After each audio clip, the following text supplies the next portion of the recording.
Okay, good morning everyone. A very warm welcome to today's South East Maternity and Neonatal Spring 2 webinar. We're especially delighted to be gathering together on this very meaningful occasion, the International Day of the Midwife, which is celebrated on the 5th of May every single year. This year's theme, Midwives Critical in Every Crisis, couldn't ring more true. From the COVID-19 pandemic to countless other challenges, midwives have shown extraordinary strength, unwavering compassion, and a deep commitment to care, not just for women and families, but for each other too. In the toughest of times, it was kindness, teamwork, and compassion that got us through, and it's those same values that continue to shape and strengthen our profession today. One silver lining of the last few years, whether you love it or loathe it, has been the ability to connect virtually, just like we are now, to learn, to share, and to support one another. So thank you all for being here to celebrate the fantastic work done across our region. We'll be hearing from Nikki and Claire as they take us on their baby-friendly journey in Portsmouth, Anna and Marie celebrating neonatal nurses in Kent, Surrey and Sussex, and a reminder that we also have International Nurses Day next Tuesday, the 12th of May. And finally, but no means least, Lisa and Dawn will be sharing their work in their approach to working together in home birth emergencies. But first of all, I'm delighted to share this fantastic video with you all, hearing from our very own #marvellous Kay Wilson and colleagues from across the patch about what being a midwife means to them. Enjoy.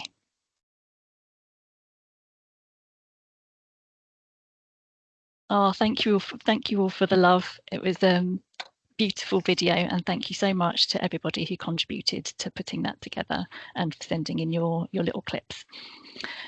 Okay, without further ado, I'd like to introduce Nikki Keefe and Claire Witcher from Portsmouth, here to talk about their baby-friendly journey. Over to you. Hi everyone.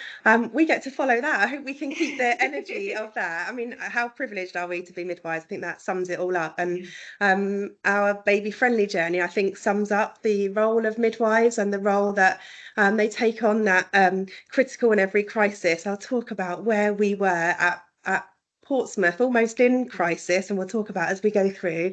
So we're going to have the privilege of sharing our baby-friendly journey, and thank you to Charlotte for inviting us to share it. So my name's Nikki Keefe. I'm one of the maternity matrons at Portsmouth, who was the infant feeding lead here at Portsmouth, and I'm joined by Claire. Hello, I'm Claire Witcher. I'm the infant feeding lead at Portsmouth. So hopefully it should work. You should start to see my PowerPoint coming up on the screen. This presentation is going to look at our BFI journey, so over the past 5 years, and some of the particular challenges that we faced. Firstly, I want to acknowledge that there are units here who have already achieved BFI and actually gold status. We are in no way the experts and still learning every day. So I encourage questions, I encourage extra tips, extra sharing. However, I do acknowledge that there are units still early in their journey. So if we can inspire maybe even just one or two of you and provide some tips, then this is for you. This is the space for doing that. So where did we start? So back in 2019, 2020, in the NHS long-term plan, they said all maternity services who do not deliver an accredited evidence-based infant feeding programme, such as BFI, must begin that process. So we did. That's where we started. We'd never achieved BFI status before as a maternity unit. This was all new to us. We had an amazing infant feeding lead here before who had started a lot of the BFI training and the principles, but we'd never managed to achieve that status. So we registered our intent in November 2020. Now, most of you here will remember what November 2020 was like as maternity units. It was a difficult place, I think, for all of us. And I think when this suddenly came in, it was, how on earth are we going to change the culture? And I'm going to talk a little bit about that in a minute. So I've shown a picture of our journey, of what we went through, our timeline, if that's an interest of anyone to be able to see how we have gone through our journey. I would say we haven't been fast, we haven't been slow. I think we've been fairly steady the whole way through in terms of meeting those required milestones for BFI, and that's what it looks like. So I said about that time back in 2020, thinking, gosh, how are we going to achieve BFI status? I think there was hardly any midwives on the floor. We were still had COVID, thinking, how on earth are we going to be able to change a culture that was really difficult back at that time. And one of the things that we looked at as an LMNS was how we can do that together.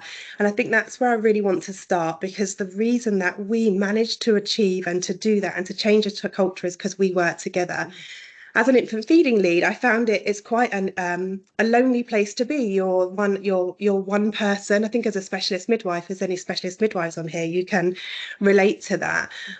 So looking to our local maternity and neonatal system to be able to support that journey was how we could create support. So we devised a training program together. A big part of Baby Friendly Initiative is the training, and the very first thing that you are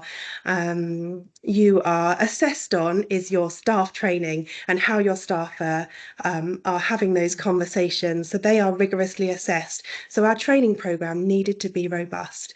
So as an LMNS, we worked together. So I got together with the other infant feeding leads, and we created a training program, because back in that time it was difficult to release people for training. How are we going to be able to release people for training when the wards were already difficult to staff? But we knew that we had to do it. So working together meant that we could get smaller amounts of people, but more frequently through. So it didn't really make much of an impact onto the ward. So we trained a little over 1,000 staff members in 12 months across SHIP. Also, what that brought for us was peer learning. So not just for us, but for the midwives and the support workers that came on our training, they realised they weren't alone. This is something that the whole LMNS was invested in, and that they could learn from each other. It was also a place to say, actually, what was happening in other hospitals. It was quite a cathartic place to be, looking at some of the breakout rooms and the conversations that happened. It was a good place for midwives to be and to talk and discuss. So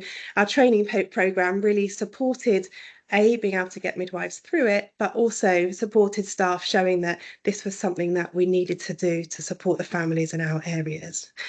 BFI have written a case study on that collaboration. So if you want to read a little bit more about it, that's it there. It's on their Baby Friendly website if you want to read about it.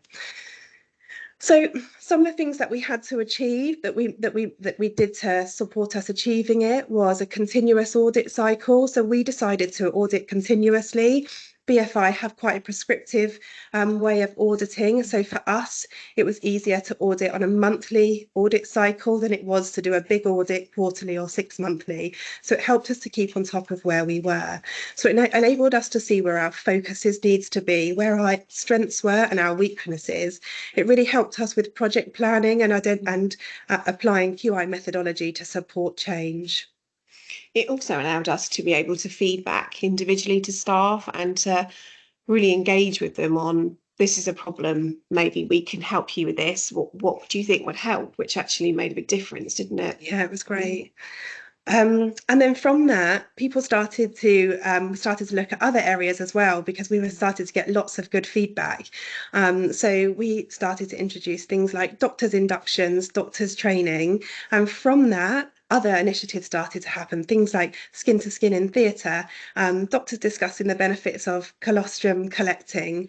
We really put an emphasis on colostrum collecting. So, for example, in areas such as induction of labour, while people were waiting for induction, being able to colostrum collect in that time was a really positive thing. It also enabled us to start having those conversations. Antenatal wards, while waiting for an elective caesarean section, doing a little bit of colostrum collecting, a little bit of hand expressing, all enabling us to have conversations. I started to work with our paediatric department and bringing in some training there around the value of breast milk. So it started us to joining up other areas. And crucial to our success was achieving sustainability training. So working with the management team to really understand why BFI was important. And actually, the evidence shows that if we can implement BFI within 3 years, the trust can start to see a cost saving in terms of readmissions, really understanding that benefits of breast milk and those early relationships. We did things like involving our students. We recognised that if we wanted to change a culture, we needed to do that really early on. So we started a student-led infant feeding clinic, and we're really reaping the rewards of that now, aren't we? Yeah. In terms of the last cohort that just joined came through our student clinic, and they are the most passionate, wonderful bunch of preceptors that are really supporting the change that we need to see. So that really helped with our links with universities and communicating to them what we needed to achieve. So we have many challenges, but Claire's going to talk about some of our biggest successes that we may be able to share some learning for you. Yes, so one of our biggest challenges that came up on our auditing and that we were kind of aware of was around supplementation. So it was one of our biggest areas of concern, and I think a lot of other areas will absolutely appreciate that as well. And certainly across SHIP, it's something that we talked about at length. But this was also our biggest win. So we started looking at supplementation, and you can probably see there some of the kind of figures we were finding that actually supplementation was used a lot. We weren't entirely sure it was always optimally supported and an informed decision was made. So we initially looked at a kind of softly approach. So we put the formula in a lockable room that people could access, but we had the formula there, 2 brands, but we asked staff to complete a supplementation form. And over that year, we didn't see many forms, but we did see quite a lot of formula. So we thought, okay, this isn't quite working. So we looked at the next stages. So for us, and this is only for kind of, babies that possibly, need to have some kind of supplementation while they're in, alongside maybe a feeding plan or some other time. So if they were having formula and that was their intention, we worked with having the community midwives really worked hard on making sure that actually, if it was their intention from the start, they bring that formula in. So this is kind of looking at our hospital plan. So we decided that actually we needed to have a more robust plan. So we locked away the formula. It was in the milk kitchen, and the idea was that all milk prep happens in that milk kitchen. So that's where all our fridges are. Our express milk is in a separate fridge, and we have our formula in a separate fridge, and we had a lockable cupboard. And the only people that have access to that were the shift leads and ourselves, and that we would have a system where we count in the formula and we allocate it every day. And we also have a form that is completed by all staff members if they are, supporting someone with the supplementation, to really look at optimal care and informed decision making. So we implemented that. We did have some difficult few days.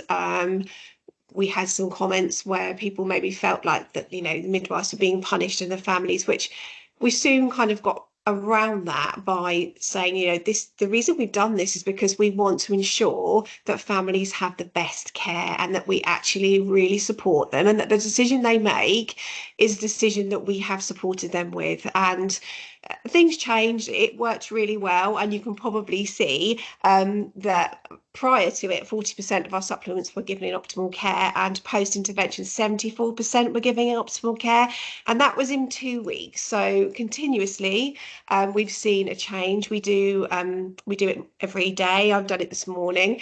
We count in the formula. We only have access to that ourselves, and we stock it every day. There is an emergency box if it needs, so we'll never run out. But we do a continuous audit on our supplementation, and that was part of our BFI accreditation as well. Oh, it's also halved our formula, which is really important. The amount that we order now has halved, which in itself just shows how much of a difference it's making. So yeah, that's a really good success.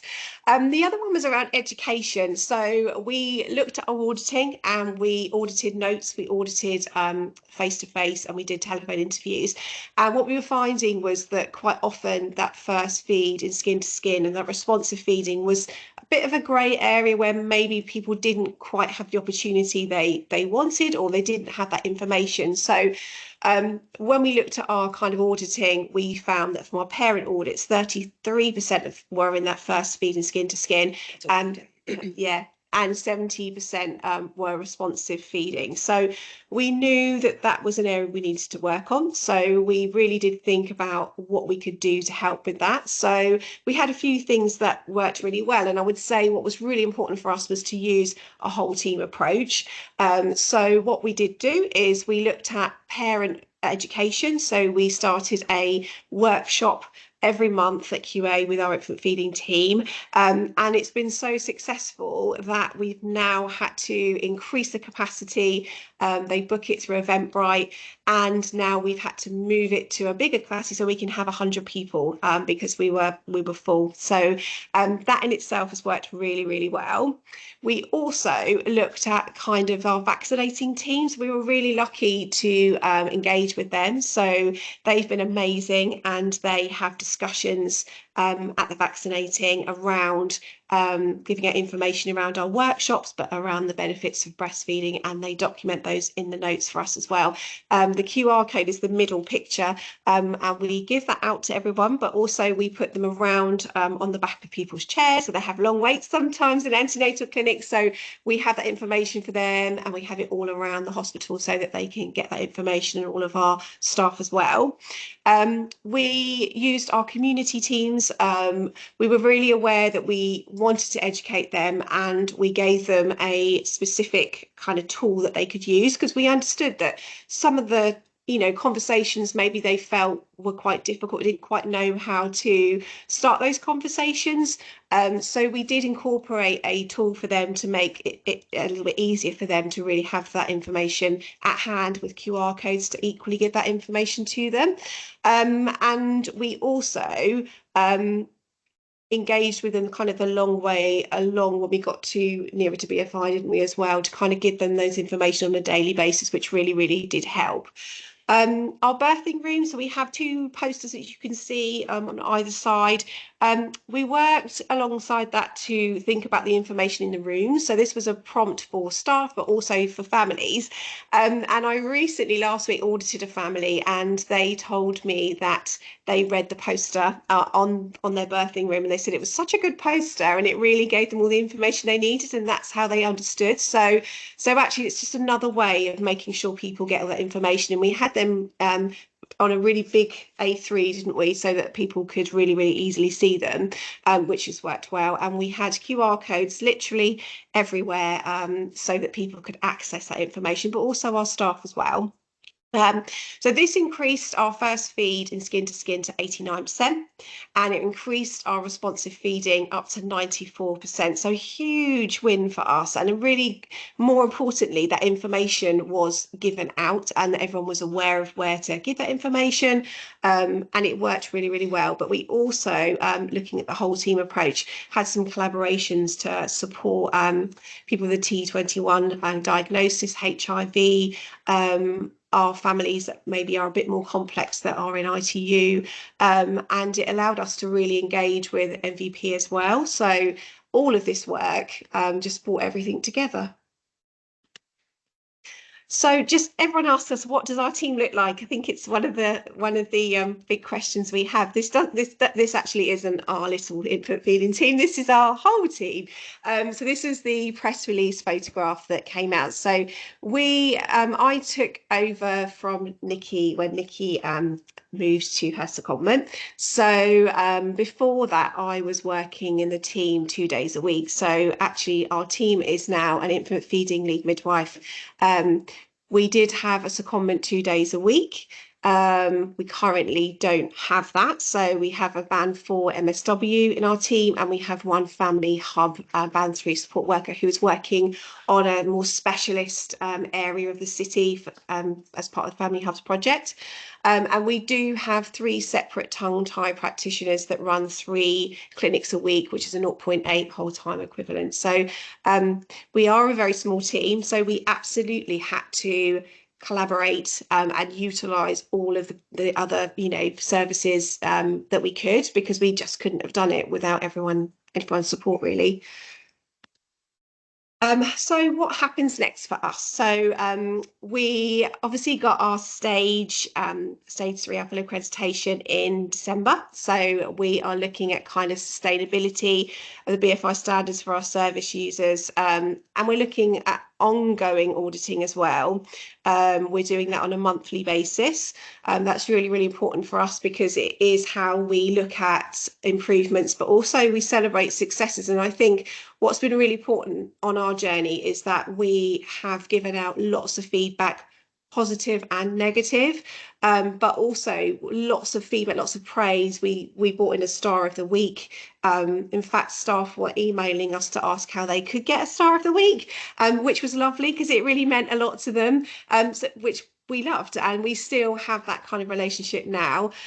Training, so we still continue with our training for all new staff members, but we have just devised across SHIP a 3-yearly refresher update, and that is based purely on our audit results. They are very, very similar, and our local challenges. So that is a brand new curriculum which is working really well. And what we wanted was, we really wanted to listen to common themes, but also more importantly what our weaknesses are, and to really empower our staff. And the feedback so far has been really good, so we are really enjoying that part, which is lovely to get everyone together. And reassessment in 1 year, and then we will be starting our journey for application for gold as well. Yes. And this is just one of the feedbacks for the comments from our assessment. So Portsmouth Hospitals, University NHS Trust, maternity, met all the criteria relating to stage 3 accreditation, and staff are commended for the efforts made. It was clear to the assessment team that pregnant people and new mothers receive a very high standard of care, which made us incredibly happy, and as us as a little team, but also everyone, to celebrate the hard work and the care that we can provide, which makes us really proud of what we do. Any questions at all? Wow, that was fantastic. You said, how do we follow that amazing video? Well, that's how you do it. Absolutely incredible achievement. Congratulations. And thank you so much for sharing your learning and your top tips as well. I think some of the things you spoke about, absolutely incredible. The collaboration and working together to change culture is really, really difficult. Don't ever underestimate how difficult that can be. So the fact that you managed to do that, and the fact that you managed to train that many staff over that 12 months, over 1,000 staff, I think that's something to really be proud of, and so much in there that we could all take away. Thank you so much for sharing. There's a lovely comment in there from Margaret. Margaret, I don't know if you want to come in and say, or are you happy for us to read that out for you, and we could just respond. But basically, yeah, fantastic leadership. I mean, Nikki and Claire know how I feel. We're just super proud, and we're very grateful as ever that people work together in these spaces. Yeah, great job, and thanks for sharing what you did, guys. Thank you. Thank you. Any other comments or questions? So can be lots of love in the chat for you, I think, ladies. So thank you, Sarah. Thanks so much for sharing. What a great achievement. And it was really good to see what your next steps were as well. So we'll be looking forward to that with interest, and obviously wish you the best of luck for your continued journey. Ironically, we got our plaques through today, so we've been very proudly placing our plaques up around the place. Anyone who's already got BFI will know how this feels. So we got them today, so it's good that all came on the same day. That's fantastic. Make sure you take lots of photos and post them around as well. Okay. Any other comments or questions? Okay, we'll move on if that's okay. Thanks, Sean. So just to remind you that we've got the Nurses Day back on the 12th of May, prior to our fantastic neonatal nurse colleagues presenting to talk about their work and celebrating neonatal nurses in Kent, Surrey and Sussex. Over to you, Anna and Marie. Thank you. I'm going to share my own slide, so just bear with me for a second.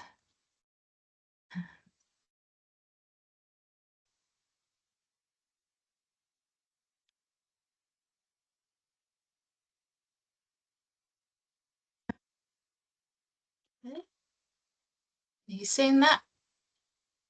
Yep, all good, all good. Perfect. Thank you. So thank you for inviting us today, and just to say happy International Day of the Midwife to all the wonderful midwives, and as Kay says, you are marvellous. So for International Nurses Day on the 12th of May, we've been asked to present and celebrate neonatal nurses working in the 13 neonatal units in our neonatal network in Kent, Surrey and Sussex, specifically in relation to family integrated care and our roles as neonatal care coordinators.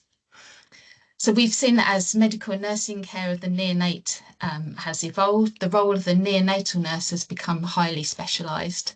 As neonatal nurses, we are multi-skilled, delivering holistic, family integrated care alongside all other aspects of neonatal intensive care, feeding support, psychological support for parents, palliative care, and also bereavement support when a baby dies. Being a neonatal nurse is very fulfilling, especially as close relationships are built with families. It's this relationship with families as partners in care that we want to celebrate. And on this slide, you can see some photos of some of the wonderful neonatal nurses in the Kent, Surrey, Sussex network. The first photo is of the launch of our neonatal journey cards project.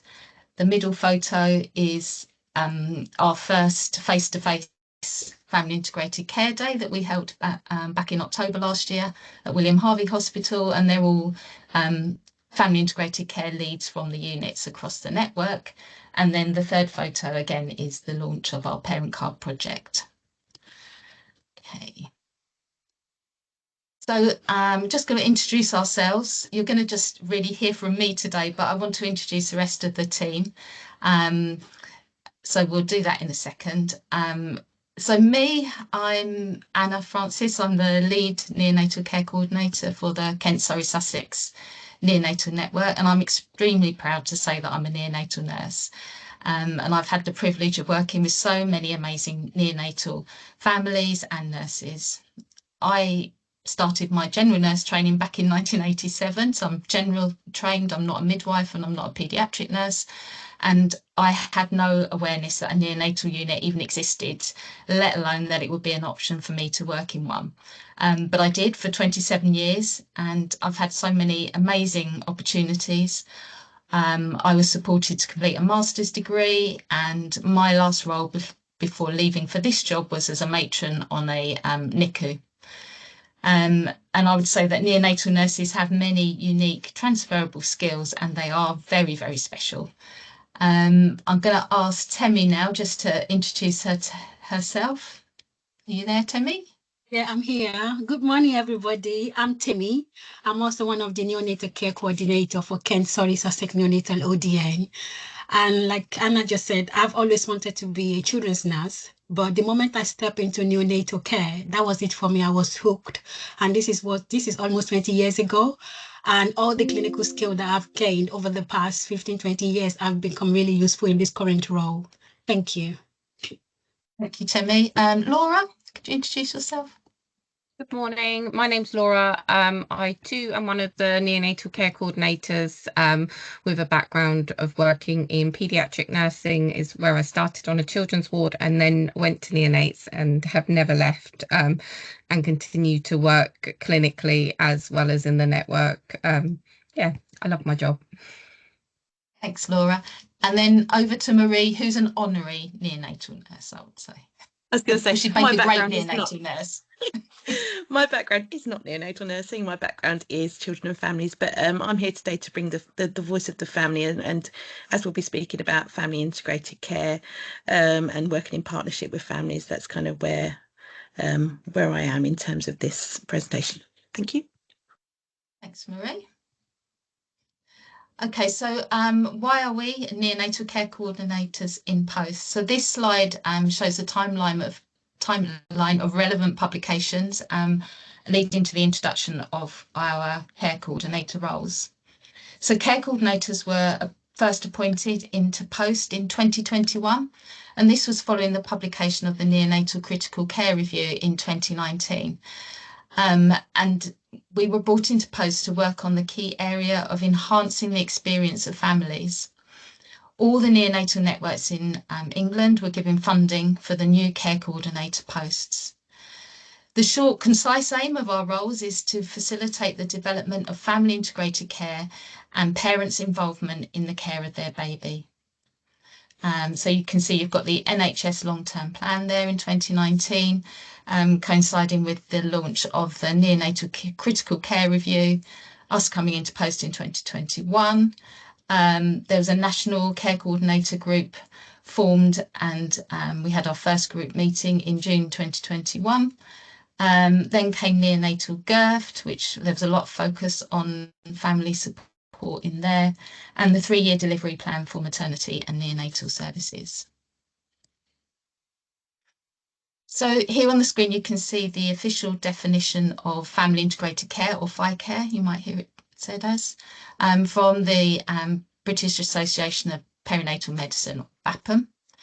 So in short, FiCare is a model of care where parents are primary caregivers instead of being in a passive supportive role. The ultimate goal of family integrated care is to support parents on their journey through neonatal care so that they're empowered and they can feel confident and comfortable in caring for their baby. So with family integrated care, the nurse becomes the educator and the coach and has a supportive role. One of the greatest challenges for family integrated care delivery is for staff to embrace these new roles, supporting families, listening to them and hearing what really matters to them. They have moved away from the traditional role of the neonatal nurse being the principal care provider, and this can be really challenging for staff. Ensuring that neonatal nurses are educated and empowered to lead the change is essential to the success. And you can see the definition from BAPM on the screen there of family integrated care. There's a framework for practice which we adhere to, or we follow like a Bible, really. So the evidence shows that outcomes are better for babies whose parents are able to play an active role in their neonatal care. Their inclusion benefits the neurodevelopment of the baby and promotes long-term quality of life and family cohesion.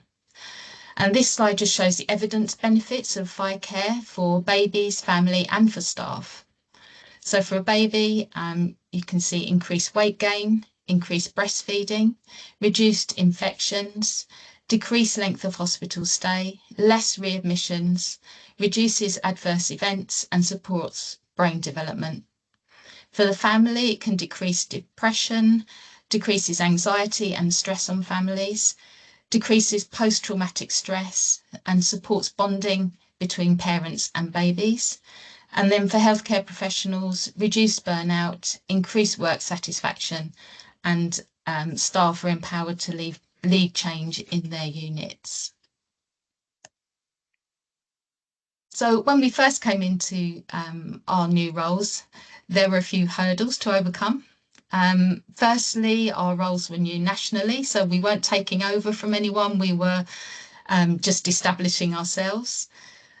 So the first question of where to start, we were navigating a new world. All of us moved from, or myself, Temi and Laura had moved from clinical roles. We were used to working in big teams and used to working in a small hospital team. And then we came into the network, which was a very small team at that time. We didn't know each other and we were working remotely as well. So lots of challenges there. So we set about building relationships with local units, regional and national groups. Virtual working was a challenge as well. We were navigating the world of Teams and Zoom. IT and digital competencies. We are trained nurses, and the world of Excel was a minefield for us.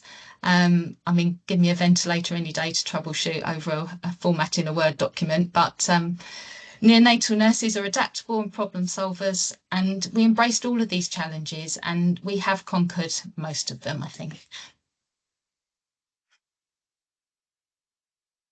So we realised very quickly that we needed to establish what support was available for families across Kent, Surrey, Sussex.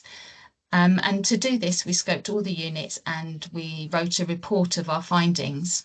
And on the screen here, you can see the themes that we found from our scoping.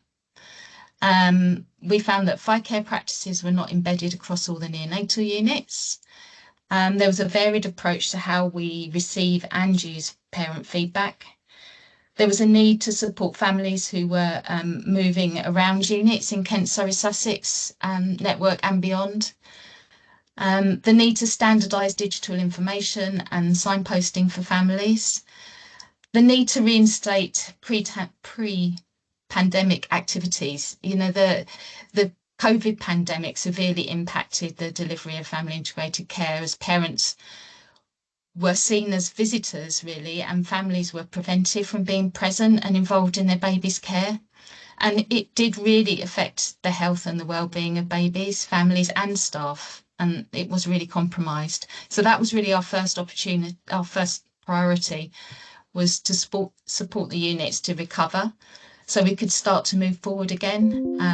You know, there were lots of things going on. Siblings weren't able to visit, other family members weren't able to visit. There was still masks being used, etc. So yeah, we kind of started there really. And there was also very limited access to psychological support, probably at a time when it was most needed. We found that most of the units were already implementing a family integrated care model. And whilst the main principles of FiCare are the same across all neonatal settings, the practical delivery can look very different in different units. Teams have to be flexible and adaptive to the resources available to them and the different needs of their individual families. But we also have to be mindful that consistency of approach across the neonatal units and the network is important if families are to receive streamlined, consistent care. And it's the consistency that's really important for families, as they may experience care in several different units around our neonatal network and sometimes beyond that into London. Inconsistencies are really hard for families and staff actually, and having a consistent approach, consistent information and sort of shared resources really helps everyone. So a little bit now about the Parent Advisory Group. So the Parent Advisory Group, which is also known as a PAG, alongside the nursing teams, are crucial to all the work that we do in the network. And Marie has worked with the units to grow the PAG. And when she first came into post, there were 5 members of the Parent Advisory Group in 2021. And now to date, there's 38 members. And these 2 maps here show how each unit is represented with PAG members. So the first one was in 2021 or 2022, perhaps. And then where we are now. So lots of members coming in here.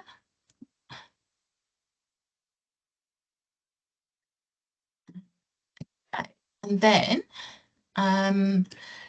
so also when we came into post, there was minimal feedback from parents and families who'd experienced neonatal care.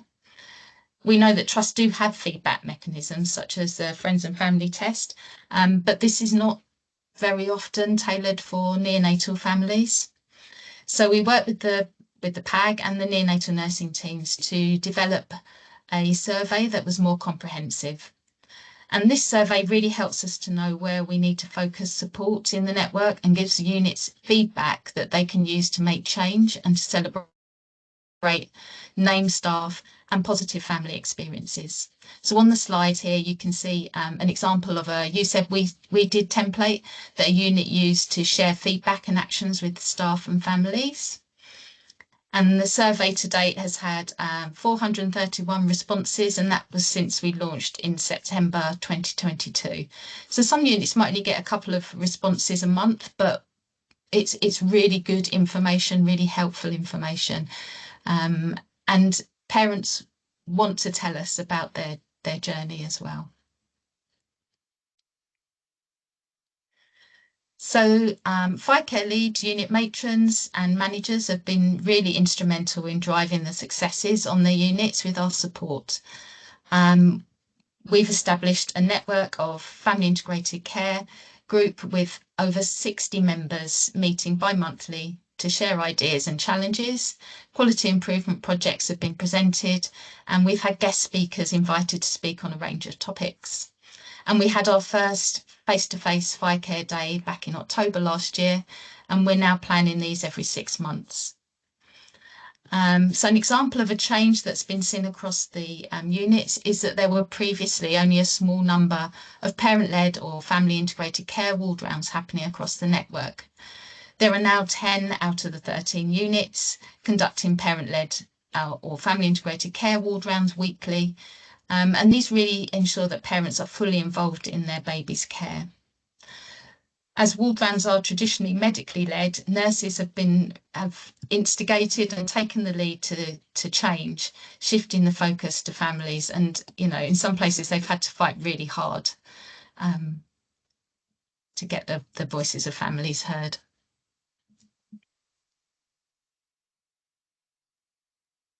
And going over to feeding families, so in the scoping that we conducted in 2021, it revealed different meal and snack provisions that the neonatal units were offering to parents and carers. So you can just see here in table 1, the change in hot meal provision from 2021 to 2025. So none of the units in 21 were offering any hot meals to all families, and now 3 of the units are doing that. So that's good. And then in table 2, it shows the change in snack provision from 2021 to 2025. We have 4 units not offering any snacks for families in 2021, and now in 2025 every unit offers some form of snack or has like sandwiches and fruit and things like that always available on the unit for parents to help themselves to. And there's many barriers and challenges for families to access meals and snacks when they're in neonatal care. A BLISS report in 2022 found that families spent on average an additional £405 a week while their baby was in hospital. And these costs arose from parents paying for travel to and from neonatal units daily, relying on high-cost food and drinks available on site at hospitals, and paying additional unaffordable childcare costs, and losing around £3,000 in income during their baby's stay. The same BLISS report found that the cost of food, drink and parking within NHS trusts is notoriously high. And parents have little choice over where to buy food and drink while they're at the hospital, and they're reliant on expensive hospital canteens and franchises rather than being able to prepare food or to shop around. And this lack of choice is also exacerbated by limited facilities on neonatal units. And really, without the neonatal nurses on the units continuing to highlight this in the trusts, families' access to food would not have changed. And we've had evidence, and we have evidence from the network survey, that these changes have really made a positive difference to families. Onto BLISS and BFI. So all the units in Kent, Surrey, Sussex have signed up to the BLISS Baby Friendly Charter and BFI neonatal standards.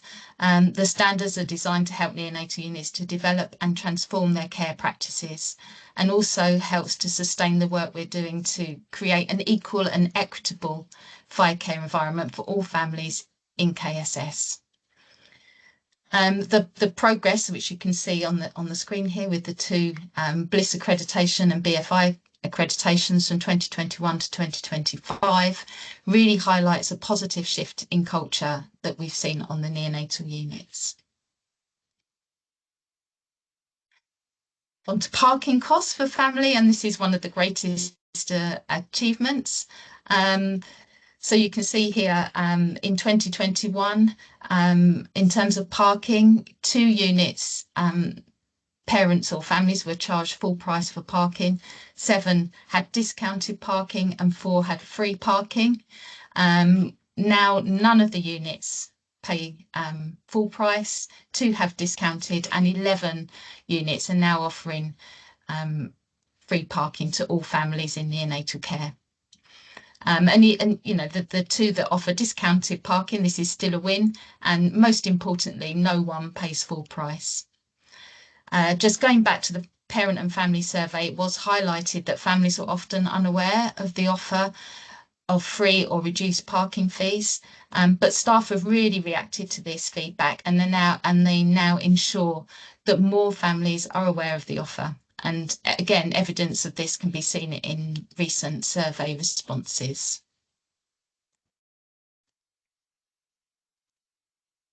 On to the virtual tours. This project was born from parent feedback. They told us they didn't really know what to expect when they walked onto a neonatal unit, and they wanted to be able to see what Plan B looked like.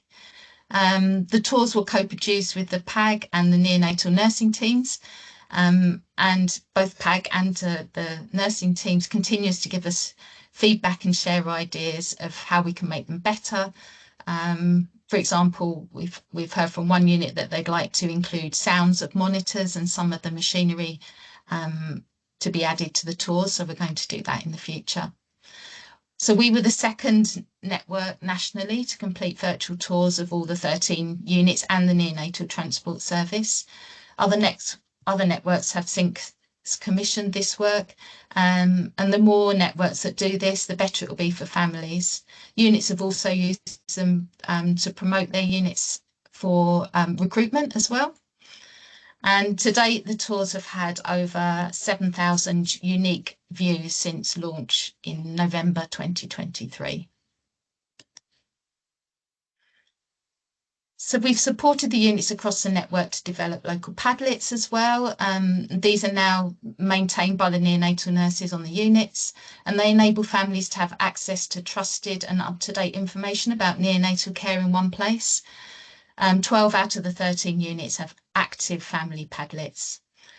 We've also created a Padlet with translated resources for staff to access so that they can support more families with information.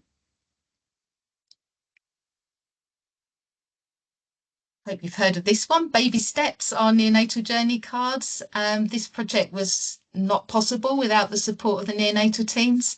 They gave their time to help write content and to give constructive feedback on the images as they were being drafted. And the teams really supported the launch of the journey cards enthusiastically, and they continue to champion them to benefit families. And they're actually available in 27 units across Thames Valley, Wessex and KSS. So all of what we've presented, of what I've presented today, has only been possible with the support of neonatal nursing teams and families. And then in a minute, on the next slide, you're going to hear voice notes that celebrate the everyday exceptional care that neonatal nurses deliver. So I'll just play those now. The lady who deals with mental health in the ward was lovely. She always came in to check on us, but ultimately I didn't feel I needed this service. The nurses made our journey an incredible one, and that really is why my mental health managed to stay so stable. The staff on special care were honestly amazing, and we cannot fault the care we received. Joy, Joe, and Ruth were outstanding. They made us feel so comfortable and checked on us regularly with the most amazing support. Catherine, Nicola and Claire were very, very good. They made all the difference to our stay. I remember the nurses I met during my C-section and also when I came onto the ward, even though it's been exactly a year since my NICU experience. Philomena, Adriana, Sarah Beth, Ren and so many more. They were incredible. Adriana on my birthday, 5 days after my baby was born, made me a card with a footprint, my baby's footprint, and it was honestly the best birthday despite being in hospital. They were also lovely and caring, and I'm so grateful my month's journey in NICU was at St Peter's. A very stressful time as my daughter was admitted with seizures 2 days after birth. All the NNU staff were amazing, especially Jerry, Wayne, Kelly, Nikki, Marianne, Sheila, Susie, Louise. They were all so kind and caring, and no question from myself or my husband about our daughter's care was left unanswered. It was brilliant. I didn't really expect to be able to speak to the nurse looking after my son, who personally delivered an update. Gella, the NICU nurse, was especially wonderful. Fazana was incredible throughout our whole experience. Amazing, couldn't fault it. I had incredible amount of support from Nyla and Katie, which helped in aiding my breastfeeding journey and feeling confident in progressing with this when we leave. Our son was born on the 22nd of December and spent both Christmas and New Year in Worthing Special Care Baby Unit.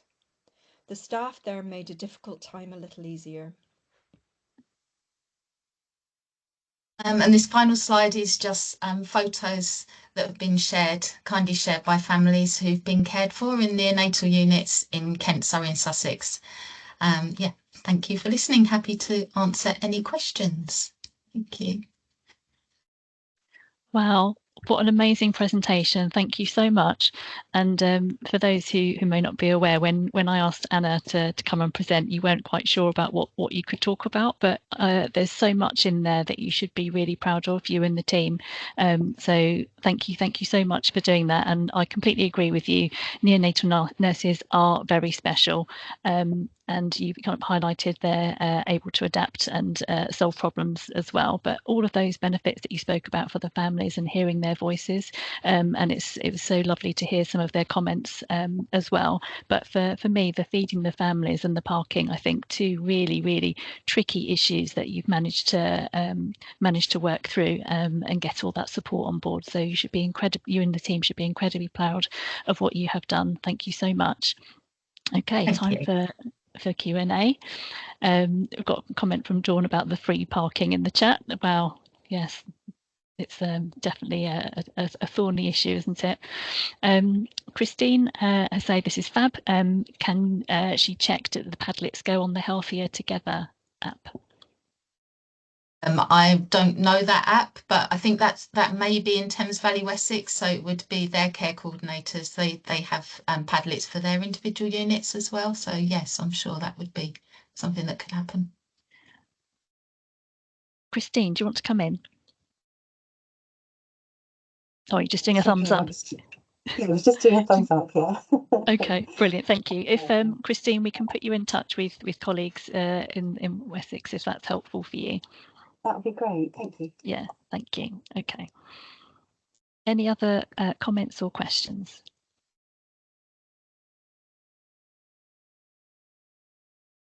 I think you've stunned them all into silence, Anna.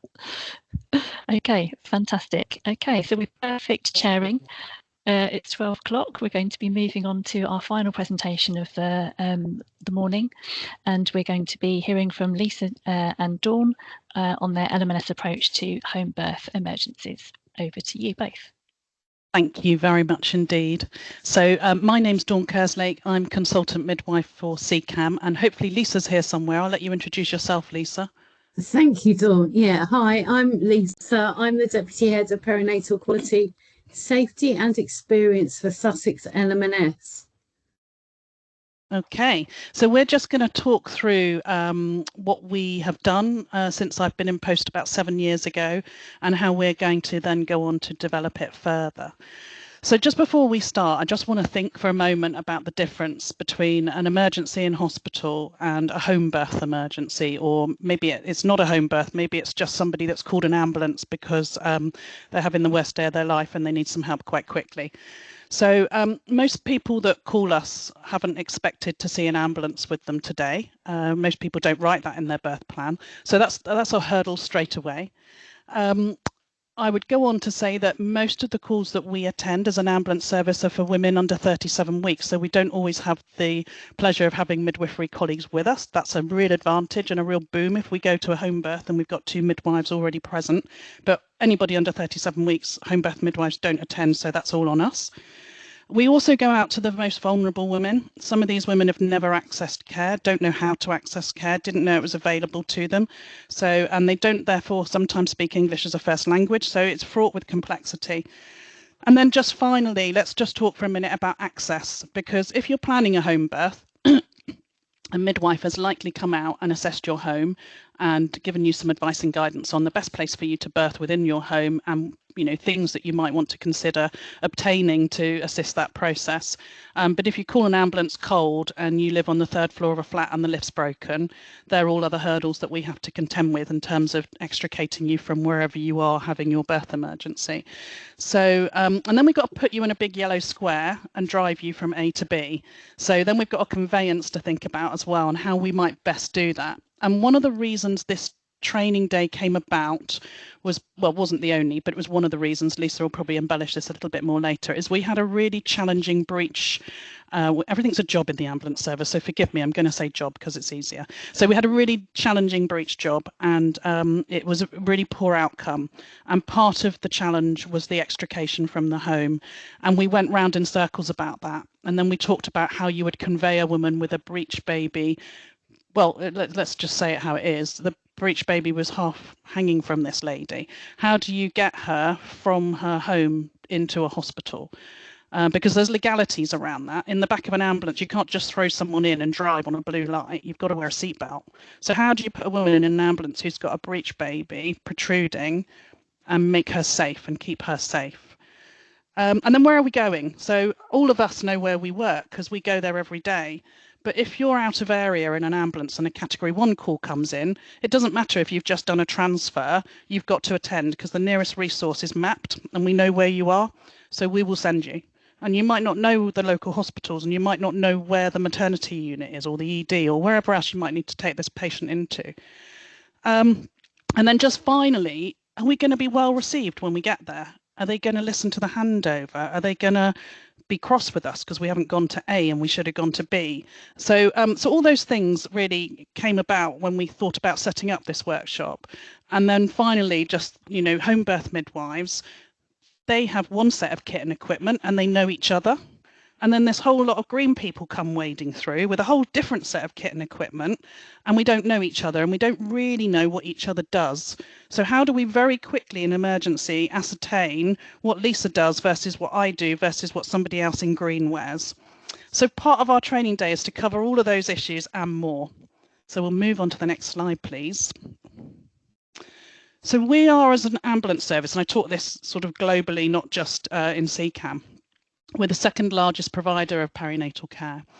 And let's just think about that for a second, because every single paramedic that I work with, or ambulance crew, because not everybody's a paramedic, don't forget, they might get 1 or 2 days training in their 3-year paramedicine degree. And yet we expect them to go out and look after people when they're having some sort of birth crisis. So I'll leave that, I'll plant that seed with you. As I said already, the most complex and vulnerable pregnant people and neonates are the people that we perhaps have to go to, and possibly with no training. Some universities don't touch on maternity at all. We call these jobs our halo jobs. They're high acuity, low occurrence. So most ambulance services will report that maternity, in terms of maternity emergencies, are less than 1% of their workload. So, so we came about to put these training days on, and to have midwives and ambulance crews work together and to try and understand each other's scope of practice, roles and responsibilities, kit and equipment, so that when they are forced together as a flash team in an emergency, it might not be the first time they've met. They will understand how my suction works compared to their suction. They'll know how to open the back of an ambulance door. All these really silly little things that are actually really important when you've got to work under pressure with somebody else. Can I have the next slide, please? So some of our challenges, there is only one of me, unfortunately. I've tried to grow myself, but it hasn't worked. There's one of me covering 3 counties, so and across 3 LMNSs. But that's actually quite advantageous as well, because if we do something in one LMNS, then I can share that with another. And we've done that on several projects, and this is one of them. So not just in Sussex have we done this, we've also done this in Kent, and we're about to, I think I saw Charlie Glabman on this call earlier. We're about to launch this in Surrey in June as well. And we have done training in Surrey before, but it wasn't quite to the extent that we wanted it to be. So we're about to develop that.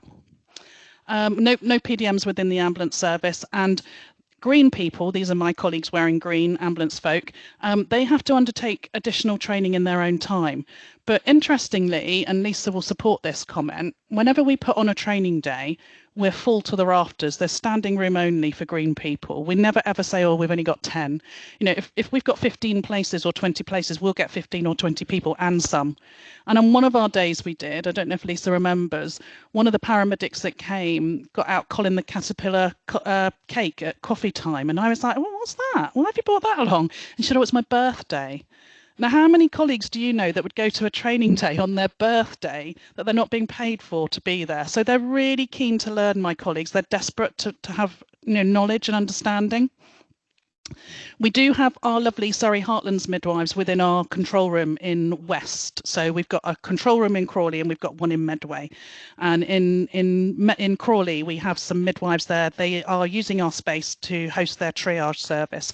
So if there's an emergency when they're there, they can be pulled to assist, provided they're not on a call. We went on to realise that lots of trusts were doing their own training, and we wanted to make this more of an LMNS focus. So now Lisa is the admin guru, aren't you, Lisa? Lisa organises us and gets all 4 trusts to provide, well, preferably 1 or 2 PDMs or midwives with an interest and experience to come on these training days. As somebody alluded earlier, during COVID, this was really challenging because trying to get staff to attend these training days has been really difficult. But I think we're back now in the room and we're back able to get people, and we're struggling less with getting people to understand the importance of it, because community midwives are on their own out there. It's, you know, you're not in a hospital where you can ring a crash bell and 10 people come running in. You're completely on your own until the ambulance service arrive and help you, and that's scary, that's daunting. So we talked about halo jobs, we talked about little training, scoop and run, or gosh. So this is a banned word in the ambulance service. You are not ever allowed to say this. This is like akin to swearing. So we try and teach people not to use these sorts of terminologies that are going to rub each other up the wrong way. And also that not everybody wears green as a paramedic. So we've got a whole raft of different roles, and I'll come on to talk about those in another slide in a second.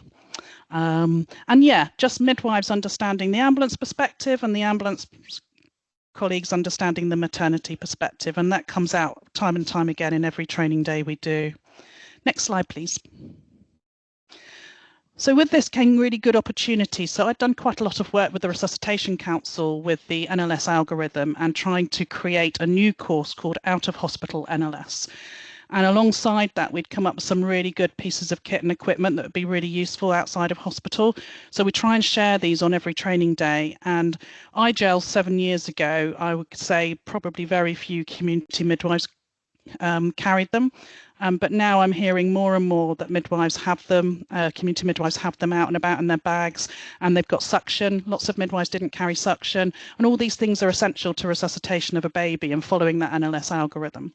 We break that down, the algorithm, and I encourage everybody to laminate an A4 size and put it in their home birth bag. And I say that having that in your hand at the point of needing to do a resuscitation in someone's home is key, because it doesn't mean you're not very good and you can't remember it. It means that you're a human being, and human factors affect us all. So I do a little talk on human factors during the training day and the importance of having things like an NLS algorithm under your nose so that you can't get tripped up.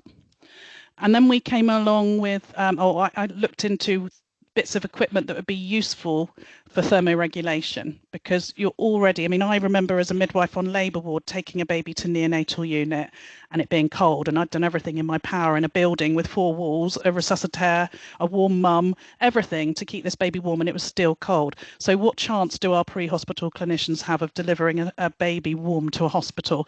So we've now got these blizzard cribs. These are mannequins, by the way. Sorry, I should have said that at the beginning. So this is a little 28-week mannequin, and he's just in there to show the size of the blizzard crib. And we also have transwarmers. Now, I didn't put one on the slide set. I'm going to hold one up. I don't know if anybody can see me.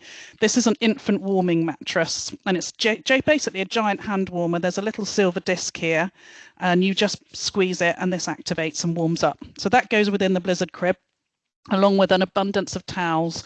And if you're preterm under 32 weeks, you get a Vigon poly bag on the right-hand side to go with. So we're getting better. We're standardising home birth equipment. All of this now is on a standard load list on the RC UK website. And so we've had these opportunities whilst training to share bits of kit and equipment, and some of the midwives get really excited and they're like, I'm going to go back to my midwifery leaders and I'm going to lobby them so that we can get these, because that blizzard crib is really helpful if you are trying to extricate from somewhere really challenging. I don't know, a spiral staircase. You can put your baby in there and you can one arm hold them while still doing, you know, ventilations or chest compressions every few steps, and it makes it more easy to hold. You're less likely to drop it, heaven forbid. Next slide, please. And then we wanted to talk about the shared understanding of each other's professions. So I talk quite a lot, or in fact my ambulance colleagues talk quite a lot about different call types. So on the right hand side you'll see all the different categories of calls. So category 1 is what we would call a target time of 7-minute response time, and I've made it really clear to our colleagues, these are not definitives, these are targets. So we will aim to get an ambulance to you within 7 minutes if you're a C1. C2s, 18 minutes, and so on and so forth. And we tend to focus on the C1s and C2s because that's most of the maternity emergencies. I know that I'm guilty as a labour ward coordinator of requesting a category 1 ambulance for a woman that I basically want off the labour ward because I want her moved from A to B. Probably because I didn't really understand. And so we talk quite a lot about the importance of when you select the call category or when you speak to the call handler, they're going to ask lots of questions. And the reason for that is because we might only have 1 ambulance available. And I don't want to pull away from somebody that really needs that if your woman's going to walk out to the truck. And crews get really upset if they go to a C1 and somebody walks out to the ambulance when they've just heard on the radio a cardiac arrest or somebody having a heart attack or a 6-year-old asthmatic attack. You know, they would be better placed going to attend to those patients first. So if anybody on this call is a labour ward coordinator, please have a little think when you do that. I'm definitely guilty myself. I've definitely done that and I'm not proud of it. But we need to be mindful. And then we talk about the different sorts of responses that you're going to get from each maternity emergency. So in our control room, we have a critical care desk and they silent monitor the calls as they come in, and they have a whole list of calls that are coming in at any one time. And any C1 that they think they need to, it sounds like high acuity, they will listen and they will hear what's being said, and they may or may not then dispatch the helicopter or a critical care paramedic. And we've certainly had community midwives be really disappointed when they've opened the front door and there's a car outside and they've gone, oh my God, I needed an ambulance. So it's just trying to help them to understand that the ambulance is still coming, but we've sent you this resource ahead of time because they're going to be really useful to you. So yeah, we talk through all the different vehicles and all the different skills and how to understand what each of us do, because it's written on our epaulets, and never be ashamed to say, can I ask where you would be best placed with mum or with baby, or what's your skill set, what can you do? Be blunt. And so we do that in the simulation in the afternoon. So I'm going to hand over to Lisa now. Thank you. And next slide, please, Sean. So our planning, how did we go about this? And in particular, I'm talking about when we set this all up. So a collaborative approach, definitely, I would advise anybody using the whole MDT, just so that you can capture what Dawn has very eloquently put. It's the different roles and responsibilities, and I too have been that coordinator that have said it's a Cat 1 because we need to transfer, not realising the impact. We also looked at what had previously worked well, so let's not reinvent the wheel. As Dawn also mentioned earlier, some of the actual maternity units were doing these on their own steam anyway. Dawn might have periodically gone in to help out. So what had worked well there and what had not worked so well? Learning from our safety incidents. So again, Dawn mentioned the driver for this, there were actually 2 undiagnosed breaches that had really poor outcomes in different parts of the county. So, right, let's get together and let's look at our training. MNVP feedback and inviting the service users to attend to discuss. This is something we haven't been quite so successful at. We have used other ways, but it's something that we really do need to work on. And let's look at what our national drivers are and any national updates. For example, the ambulance decision tool that has recently come to fruition being rolled out across the country. Next slide, please, Sean. Now, points to consider, the points that we considered across Sussex. First of all, the location of the training. Sussex, like most counties, has a very vast geography. Interestingly, our ambulance colleagues don't mind because it's part of their norm to travel huge amounts of time for training. Midwives aren't necessarily quite so happy. So what we do, because we put these on every quarter, is we rotate them around the patch. And then look at the venue. You know, we looked at potentially using the simulation suites within the hospitals. Actually, what we decided to do is use ambulance venues. And one in particular is my favourite one because it's got a mock-up of a flat with a sofa and a bed in there. So you really can simulate the home birth.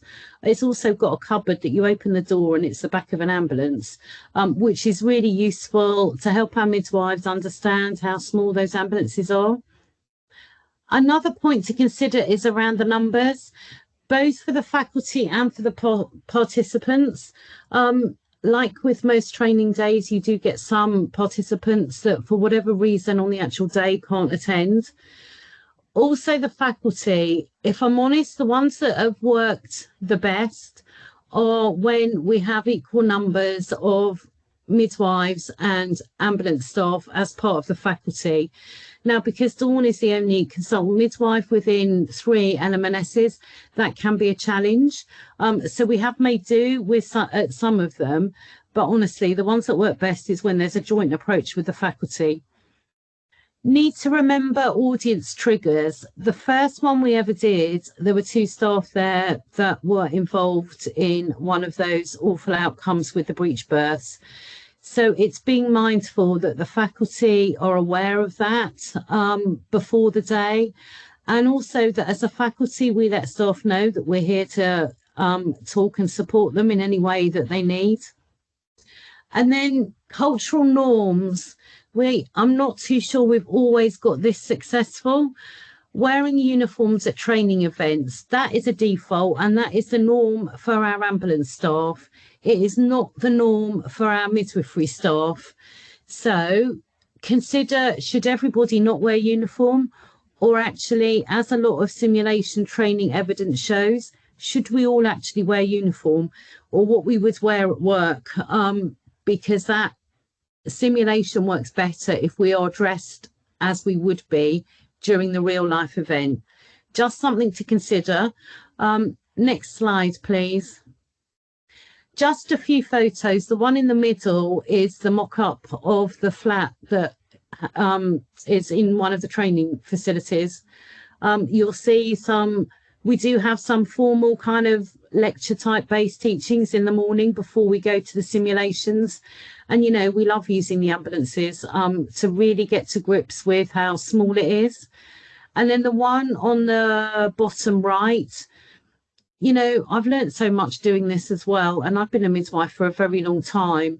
Dawn and her colleagues also show us as midwives how to strap people in the back of the ambulance, including the baby. That really is quite impactful, actually. Next slide, please. And I've just highlighted some of the words from participants when in their evaluation. So extremely helpful, fun and friendly, which is great. Ambulance staff always ask if they can have an annual update, which would be fab to do, wouldn't it? Bearing in mind, like Dawn mentioned earlier, they all do this in their own time, I think is amazing. You know, feedback from the midwives that it's been great to understand from the ambulance staff and likewise from ambulance staff around midwives. And I thought that was lovely, well led and fun despite the sad topics. Thank you. Next slide. So what are our next steps? Well, the agenda is constantly evolving. The very first agenda, there's a couple of sessions that we do actually split staff up between their professional groups. And for the ambulance guys, we did a session on psychological birth. Oh, my advice is if you're setting these up, don't do that. That wasn't received very well.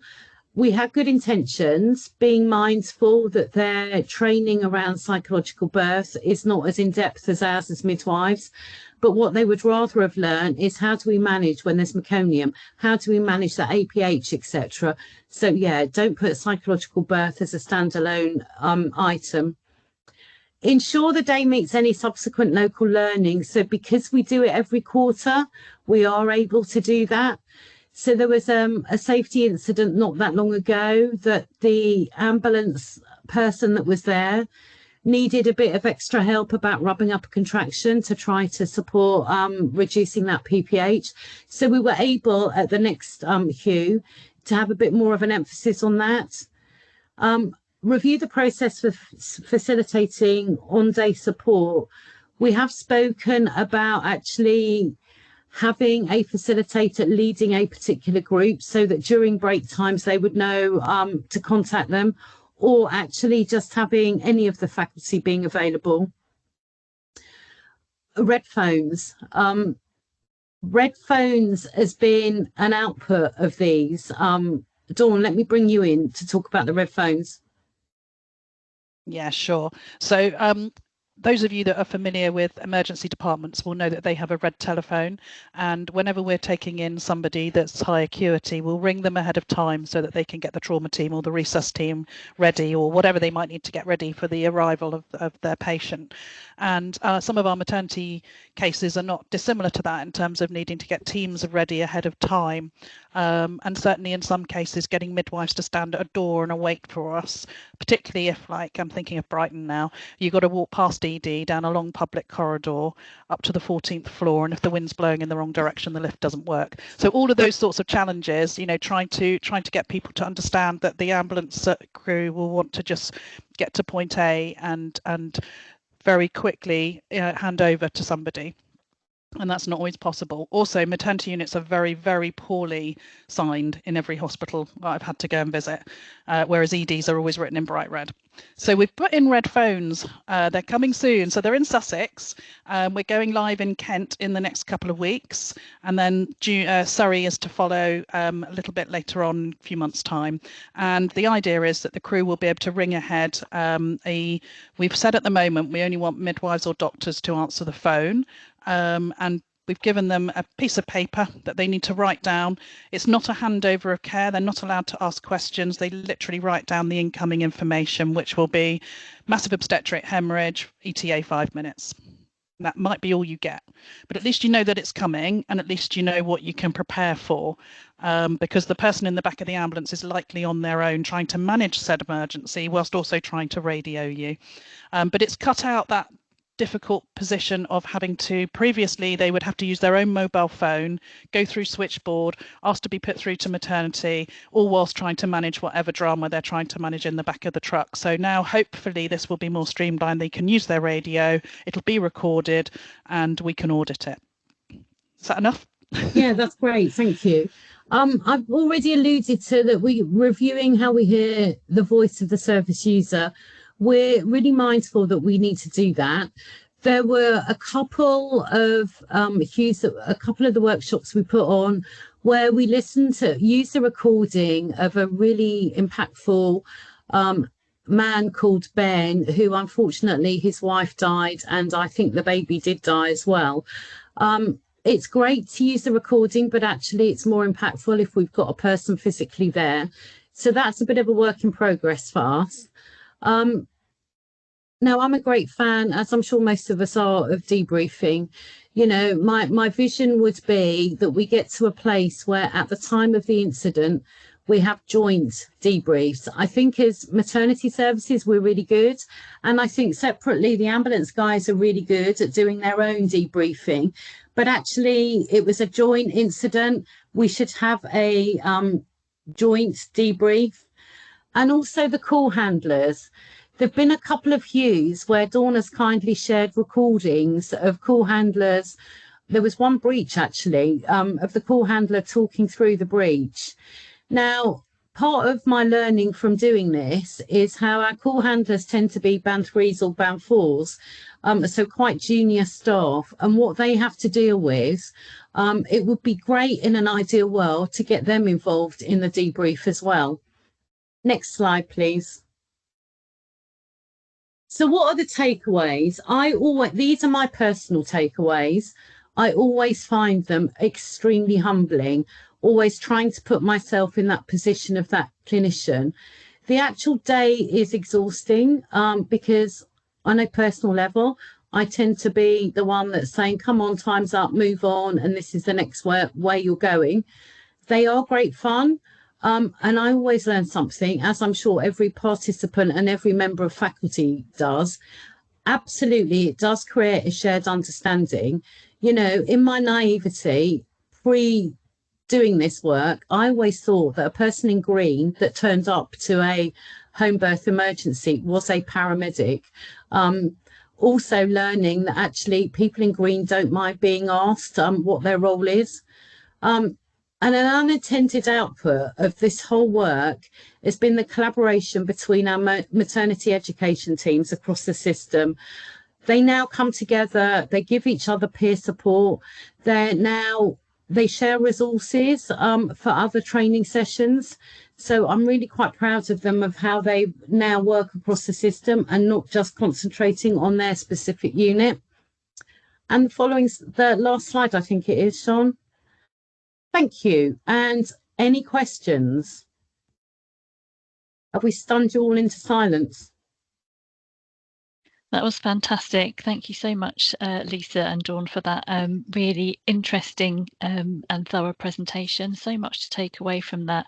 For me, I think it's about that collaboration and the understanding of the roles and that standardized approach as well. Really, really fantastic to hear, and good to see what your kind of next steps are, and it's constantly evolving as well, like all work should do. Any questions and or happy, comments? Charlotte, if anyone on this call wants to come to our next one, you know, just as an observer, absolutely, just ping me an email and we can sort that out. Fantastic. Thank you for that offer. I'm sure you'll get taken up on that. Jenny's popped a comment in the chat to say, sounds like you could do with using a public narrative approach to using service user voice in this space, as it could be very triggering for staff and service users. And they've had some success with that in Kent and Medway. It could be very flexible. We'll have a think about that. We don't actually bring them to the day. We bring them in just for a very small part of the day to speak about their user experience of being conveyed in the back of a bouncing ambulance. So they don't stay and do the whole day. I wouldn't want to trigger somebody with that. But thank you. We'll have a think about that. Fantastic. Any other comments or questions? Can't see any hands up. And I think, you know, on a personal level, I need to thank Dawn, because when I think back, I consider this to be my baby, actually. We've been doing this for about 2 years now. And I know initially it was a challenge because, as Dawn said, she covers a massive geography. You know, there's always something, but she stayed focused on supporting us in Sussex. And it is great seeing how it evolves. You know, some workshops are better than others because of those human factor things. But yeah, I think we're both extremely proud of this. And you rightly should be. I think it's an incredible piece of collaborative working that hopefully others can learn from. Thank you, Charlotte. Okay. I think that brings us to the end of all of our presentations. I'd just like to say thank you so much to our fantastic speakers this morning. Your passion, the way that you talk about your work, your leadership, the way that you collaborate and you work towards a shared purpose is really highlighted in all of your work. And I just wanted to say a massive thank you for taking the time out of your busy days to share that with us. I also want to say thank you so much to all of you on the call. We've kept most of you for the whole time, and I hope you've enjoyed the sessions as much as I have. Thank you all for all of the work that you do, and hopefully we'll continue to see webinars going forward as well. And lastly, thank you to Sian for doing a fantastic job with the tech this morning and the slides. So brilliant job with that, Sian, as well. Sian has put a QR code and a link in the chat for us. If we could just move to the final slide, please. And it'd be great if you're happy to share some feedback. We've hoped you've enjoyed the session, and that will be open from now, I think it is. So please do give us some feedback, anything that you want to hear going forward in future webinars, and if you've got ideas that you want to present as well. thank you so much, everybody. It's been lovely to see you all. And with that, I will close today's webinar. Next one is going to be on, I think it's the 15th of July, and we're going to have a bit of a digital focus. So looking forward to seeing as many of you as possible then. Thank you so much. Thank you.